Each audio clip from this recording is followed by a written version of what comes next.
The attic was always cold, musty air, thick with the scent of time. Sunbeams, fractured by dusty windows, illuminated motes of dust dancing in the stillness. I moved carefully, navigating a labyrinth of forgotten things. A chipped porcelain doll lay discarded in a corner, its painted eyes staring vacantly. Stacks of old books, their spines cracked and faded, lined the shelves. I was searching for my grandfather's old photo albums. He had passed away when I was young, and I yearned to know more about him, to piece together the fragments of his life that had scattered like autumn leaves. Behind a chipped vase, I spotted a wooden chest, its lid slightly ajar. Curious, I knelt down, my fingers tracing the intricate carvings on its surface. Inside, nestled among yellowed linens and lace doilies, lay a stack of letters bound together with a faded satin ribbon. The handwriting was elegant, flowing across the paper with a flourish. I recognized my grandmother's name on the envelope, but the handwriting was unfamiliar. My heart skipped a beat. These letters were not meant for my eyes. A thrill of excitement mingled with a strange sense of guilt coursed through me as I carefully untied the ribbon.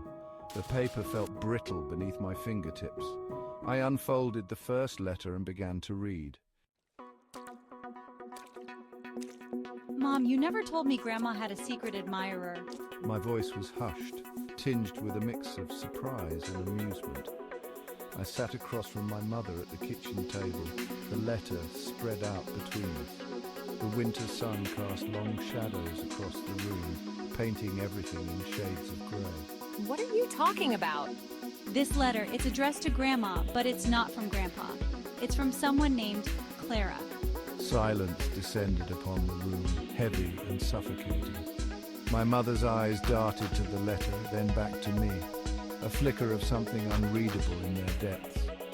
She took a slow sip of her tea, her gaze distant, as if lost in thought. Mom, who is Clara? It's a long story, darling. A story I never wanted to have to tell. My Aunt Sarah, my mother's older sister, had always been the keeper of family secrets. She lived in a rambling old Victorian house on the outskirts of town, surrounded by sprawling gardens that whispered of forgotten summers.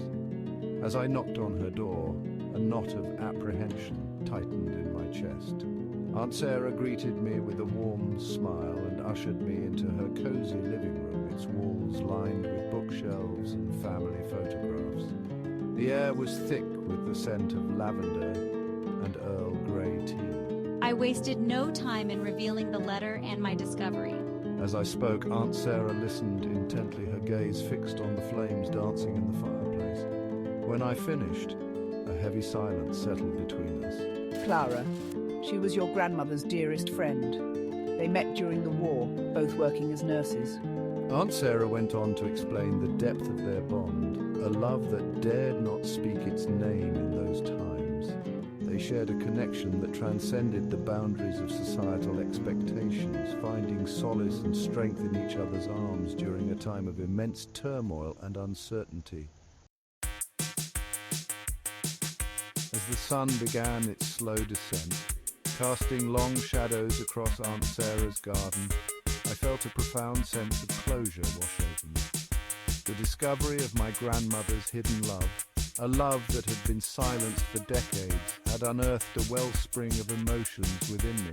The attic, once a repository of forgotten things, now held a new significance for me. It was a tangible link to the past, a reminder that history is not merely a collection of dates and events, but a tapestry woven from the lives, loves, and losses of those who came before us.